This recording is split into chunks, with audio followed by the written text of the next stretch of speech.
I can't stand the inauthenticity. It has to stop. I tried with you, Meghan. Really, you got to pick a lane. You got to stay in it. Okay. That's all I'm saying. That belly looks very abnormal. That it looks very strange. If you look up close in the video, and I encourage people, look at this.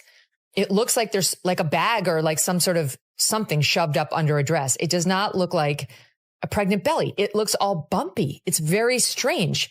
It looks like what you'd get if you put like a pillowcase full of like socks or something. Why lie? It was just so truly bizarre. Imagine being told that one of the most talked about royal births might not be the shiny fairy tale the public heard for years.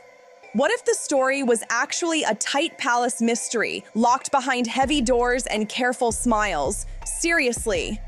For years, Meghan Markle and Prince Harry presented Archie's arrival as a strong stand for privacy and independence. But critics online keep saying the quiet approach may have also worked like a slick distraction, hiding details the palace never wanted trending in public conversations. People digging through interviews, clips, and timelines claim they have receipts that could seriously rattle the royal image if true. Some commentators even say there could be a bizarre secret sitting behind those famous royal walls for years, waiting for someone loud enough to question it. In this case, about whether you think the birth was real, whether you think there was a surrogate, whether you think Meghan was wearing a moon bump, the fact is Harry and Meghan lied. Buckingham Palace lied on their behalf. There was a complete cover-up over the birth of Prince Archie. And right in the middle of the noise is commentator Candace Owens speaking up loudly. She points to what she describes as strange contradictions inside Meghan's pregnancy timeline story and says the details deserve harder questions. The claims sound dramatic to many viewers. Experts, royal watchers, and bloggers have been combing through Harry's memoir, old interviews, and rumored hospital talk, trying to match every date and moment. Some argue the official timeline looks confusing and almost impossible to line up exactly. Before we go deeper into the twists and claims, tap that like button and subscribe so you do not miss what comes next, because this story is heating up fast online. 2 epidurals, a fast hospital exit, and mixed reasons about why the press stayed out of the loop. That kind of stuff makes people raise an eyebrow right away, doesn't it? When you line up all the claims, the story stops feeling like some perfect royal dream and starts looking like something a lot more calculated, sitting out in the open while people were told not to look too close.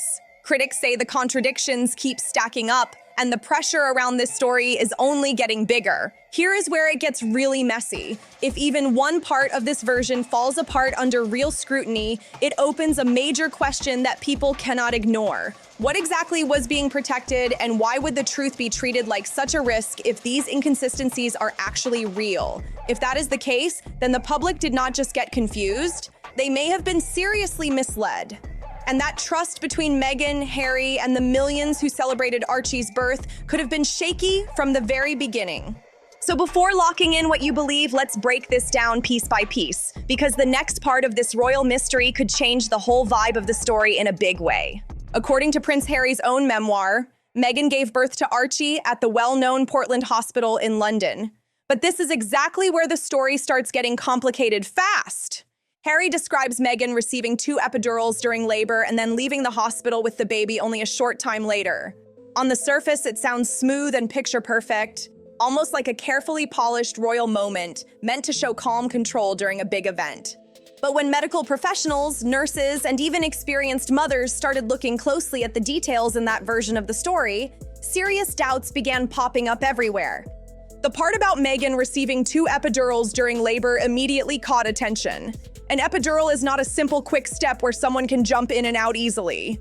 The process involves placing a small tube near the spine so medication can be delivered carefully. Changing or repeating that procedure during labor is not something people hear about often, and it requires careful medical judgment. Then there is the timeline Harry described in the memoir. Once people began lining up the medical steps with the short window he mentioned, critics online started saying the sequence sounded extremely unlikely, raising even more questions about how everything happened that day. Most new mothers, especially after receiving strong pain relief during labor, are usually kept under medical observation for many hours, sometimes even a full day, before doctors approve leaving the hospital. But in Harry's memoir, he says Meghan was already back home resting with baby Archie only a couple of hours later. That is where the story takes an even stranger turn. The Portland Hospital sits in busy central London, while Frogmore Cottage is located much farther out in Windsor. The drive alone takes time, and that is before counting hospital paperwork, newborn health checks, and the normal recovery time doctors usually require after delivery. When people started putting all those steps together, critics online began saying the timeline feels incredibly tight. Even in the smoothest situation, the schedule described sounds rushed and almost too neat to believe. That is why many commentators keep asking the same question. Why promote a version of events that some medical voices say does not fully add up? And if the timeline really has gaps, people wonder what other parts of the story might not be as clear as they first seemed. Because as unusual as this situation already sounds, the debate around Archie's birth only gets deeper the more people examine how everything was handled. Meghan's rocky relationship with the press ended up pulling even more attention to the situation. And suddenly, the whole story started getting a lot louder. Normally, when a royal baby is born, there is a clear routine that has been followed for generations. First, the monarch is privately informed. After that, an official notice is released. Then the press shares the announcement with the public. It is a system designed to keep everything transparent and organized. But when Archie was born, those long-standing traditions seemed to disappear almost overnight. Instead of the usual process, the communication around the birth came out in a much different way. And that quickly caught the media's attention. What made things even more confusing was that Meghan reportedly gave several explanations about why the press was kept away. In one version, she explained it was about protecting personal privacy. In another, the reason pointed toward unexpected complications during the birth. Later, the explanation seemed to shift again. With multiple explanations floating around, reporters and royal watchers started asking the obvious question. If the story was straightforward, why did the details keep changing? Even some experienced royal journalists admitted the timeline left them puzzled. Some reporters were told that Archie had already been born hours earlier, while others were receiving updates saying Meghan was still in labor at the exact same time. Either Archie or Lily, and it needs to happen. They need to prove that those children, Meghan and Harry, are not entitled to privacy in this matter. And their privacy is trumped by our right to know that no bastard is going to sit on the throne of this country. That kind of confusion immediately raised eyebrows across the media world. This was not just a small scheduling mistake either. The royal announcement system is known for being extremely organized. Palace staff, aides, and security teams are trained to follow every single step carefully. So unexpected mix-ups like this are rare and quickly get attention. Because of that, the secrecy and the mixed messages did more than spark curiosity. They triggered a wave of speculation from royal watchers, commentators, and people online who started digging deeper into the timeline. Some began asking a big question. Was the confusion simply poor communication during a hectic moment, or was the chaos part of a deliberate effort to keep certain details private? And as strange as the media confusion already seemed, many critics say the real debate starts when people take a closer look at the hospital timeline itself. So what do you think these inconsistencies were really about? Was it all about privacy and controlling media pressure, or could there be more to the story hidden behind those royal palace doors? Because the moment Harry mentioned Meghan receiving 2 epidurals during labor, the conversation suddenly became even more intense. Once Harry mentioned the detail about 2 epidurals during labor, medical professionals everywhere started raising serious questions right away. For anyone unfamiliar, an epidural is not just a quick shot that doctors give and move on from. It is a careful medical procedure where a thin tube called a catheter is placed near the spine so pain relief medicine can be delivered steadily during labor. It requires skill, monitoring, and precise timing. Once that catheter is in place, doctors usually keep it there and simply adjust the medication level if more relief is needed. That is the normal process used in most hospitals. Because of that, some medical voices online have said the idea of receiving 2 separate epidurals during the same labor sounds unusual. Replacing or restarting the catheter during labor is not common, and would normally only happen if there were complications or technical issues that required careful supervision. Critics argue that the way the moment was described in the memoir made it sound routine and effortless. That difference between the medical explanation and the story being told is exactly what has fueled even more debate around the timeline and the details of that day, and the confusion does not stop there. If Meghan truly went through a procedure as serious as an epidural, The idea of leaving the hospital so quickly afterward is what really started raising eyebrows. Medical professionals often explain that after an epidural, doctors normally keep patients under observation for a while. That monitoring helps make sure there are no issues like drops in blood pressure, nerve irritation, or other reactions from the medication. It is a routine safety step used in hospitals everywhere. That is why critics say the story describing multiple epidurals followed by a fast return home within just a few hours sounds extremely unusual. In most cases, hospitals prefer to watch both the mother and the newborn closely before approving discharge. Because of this, some observers believe the timeline described in the memoir does not fully match the way childbirth care is typically handled. And that leaves a big question hanging in the air. Was this simply a misunderstanding in how the events were described, or was the story presented in a way that made the moment sound more dramatic than it actually was? When people started looking closely at Meghan's pregnancy timeline, every small inconsistency seemed to spark even more curiosity. Childbirth is a serious medical event, and most mothers remain under medical care for a period of time after delivery, no matter their background or status. Standard medical practice usually involves doctors and nurses checking vital signs, monitoring recovery, and examining both mother and baby several times before discharge is considered. Those steps are designed to protect everyone involved and ensure everything is stable. And if complications were ever part of the situation, as has occasionally been mentioned in discussions about the birth, medical teams would typically be even more cautious before allowing a patient to leave the hospital. The condition Meghan once hinted at is not something small or routine. In real medical situations, it can lead to serious health risks if doctors are not watching closely. Women dealing with that type of complication are often kept under hospital supervision for extended monitoring. In many cases, that means staying for days, sometimes longer, so medical staff can make sure everything remains stable and safe for both mother and baby. But in Harry's memoir, the story paints a very different picture. He describes Meghan giving birth, receiving multiple medical treatments, and then heading back home in what critics say sounds like an extremely short window of time. To some observers, that timeline does not just seem unusual. They argue it clashes with what many medical professionals consider careful and responsible childbirth care. Several commentators and health professionals who discussed the account publicly have said the sequence described raises difficult questions about how the events actually unfolded. Some called the timeline highly unlikely based on normal hospital procedures.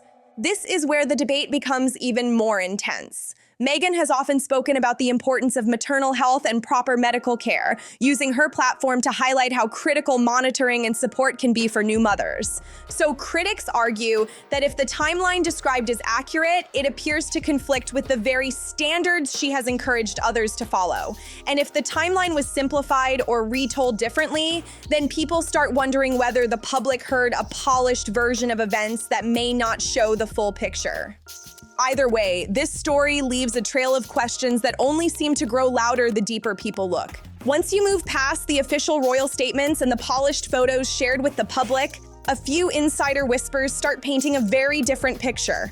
According to reports circulating online, some anonymous staff members connected to Portland Hospital have hinted at details that do not fully line up with the royal version of events. One insider even joked about Harry's claim involving late-night food runs. In his memoir, he describes grabbing fancy meals during the hospital stay. Now, yes, Portland Hospital is known for its upscale food service, but some workers reportedly said patients cannot simply request elaborate dishes at any hour like it is a luxury hotel menu. Another detail raising eyebrows comes straight from Harry's own story. He mentioned using a so-called secret elevator during the visit. However, longtime staff familiar with the hospital layout have said the building is certainly private and very discreet, but they do not recognize anything like the hidden system described. Instead, they say it operates like most high-end medical clinics, with controlled hallways, restricted floors, and strong privacy measures. On their own, each of these details might seem small or harmless, but when people stack them together next to the timeline, the medical questions, and the mixed explanations, critics say the situation starts looking far more complicated than the simple royal birth story the public first heard. I have tremendous compassion for any person that is in an emotionally abusive relationship, so emotionally abusive that they have successfully isolated you from your entire family. It's not normal. There is no relationship that you should be in that should isolate. When you start stacking all these details together, the whole situation begins to feel less like a straightforward royal story and more like something carefully shaped for the public eye. Add in the quiet whispers from people who claim to have worked around Portland Hospital, suggesting Meghan's stay may not have been nearly as dramatic as the version shared later, and suddenly the official timeline starts looking a lot less solid. Commentator Candace Owens quickly jumped on those inconsistencies and did not hold back. She argued that when small details begin to crack, people naturally start questioning the bigger story behind them, and her point was simple but powerful. If parts of the timeline feel confusing or exaggerated, how can the public be completely sure about the rest of the narrative? Some critics believe the situation may have been about controlling the story from start to finish. From the hospital experience to the media announcements, they say every piece may have been carefully managed to protect a certain public image. As one commentator described it, Meghan appears caught between two very different worlds. On one side, the life she had as an actress used to cameras and storytelling. On the other, the intense reality of becoming part of one of the most watched royal families on the planet. Either way, every new claim, leak, or debate seems to push public opinion further away from certainty and closer towards suspicion. And that suspicion keeps circling back to one huge question people cannot stop asking. Why were there so many inconsistencies in the first place? Why did Harry's memoir include medical details like 2 epidurals and a same-day hospital departure that critics say sound unusual? Were these simply mistakes in how the story was told, small exaggerations meant to simplify the moment, or something more intentional? At this stage, critics argue the contradictions are no longer small background details. In their view, they are loud enough that many people now want clearer answers. If the timeline feels confusing, the hospital details seem inconsistent, and insider claims keep clashing with the official version, then one huge mystery sits right in the middle of it all. Why would Meghan and Harry reshape or polish something as deeply personal as the birth of their own child? Some people believe the answer is simple. They argue it was about control. In the intense world of royalty, where every move gets picked apart by the media, controlling the narrative might have felt like the only way to keep some personal power. Others see it very differently. Another group believes the story may have been presented in a way that encouraged public sympathy, showing Meghan as someone under enormous pressure and constant criticism while stepping into royal life. But there is also a third theory that keeps circulating among critics and commentators. Some believe the secrecy may not have been mainly about Meghan or Harry at all. Instead, they suggest it could have been about protecting the image of the monarchy itself and avoiding uncomfortable headlines. Whatever the real explanation may be, one thing is clear: the contradictions surrounding Archie's birth have created a debate that still divides public opinion today. Instead of quieting the critics, each new claim, timeline discussion, or conflicting detail seems to add even more attention to the mystery. And with every fuzzy explanation or changing detail, the entire story begins to feel more complicated than the simple royal moment the world first celebrated. And once public trust starts to crack, fixing it is never easy. In fact, rebuilding that trust can feel almost impossible. Commentator Candace Owens stepped right into that growing wave of skepticism, turning quiet doubts floating around online into a loud conversation that demanded clearer answers. Her argument was simple. If a royal couple cannot give a consistent explanation about something as major as the birth of their child, people will naturally begin asking what other details might still be hidden. Whether this situation came from a carefully managed public relations strategy or simply a messy mix of confusing details, the end result feels the same to many observers. The public conversation has shifted, and now more people are questioning how accurate the entire story really was, and that leads straight to the bigger issue moving forward: the contradictions, the public reaction, and the long-term impact this debate could have on Meghan and Harry's credibility.